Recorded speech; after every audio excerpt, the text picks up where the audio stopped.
এই সংস্কৃতি মনে করে একজন মানুষ সবচেয়ে গুরুত্বপূর্ণ যা করতে পারে তা হলো শেখা বা বিদ্যা অর্জন। সে লড়তে পারে, জিততে পারে, দখল করতে পারে, দৌড়তে পারে। কিন্তু একজন মানুষ সবচেয়ে গুরুত্বপূর্ণ যা পারে তা হলো শেখা। এটাই আমাদের তাৎপর্যপূর্ণ দিক। অন্য প্রাণীরা আমাদের চেয়েও দ্রুত দৌড়য়, আমাদের চেয়েও শক্তিশালী, আরও এমন অনেক কিছু তারা পারে যা আমরা করতে পারি না, কিন্তু তারা আমাদের মতো শিখতে পারে না। তাই এই নবরাত্রি যেটা এখন আসছে, সেপ্টেম্বরের শেষে বা অক্টোবরের শুরুতে বোধহয়, এটা সারদা দেবীর প্রতি উৎসর্গীকৃত, যিনি বিদ্যার দেবী।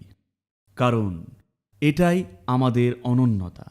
মানুষ হিসেবে আমাদের গর্ব এটাই যে আমরা প্রায় সব কিছুই শিখতে পারি। ইচ্ছে থাকলেই আপনি শিখতে পারেন।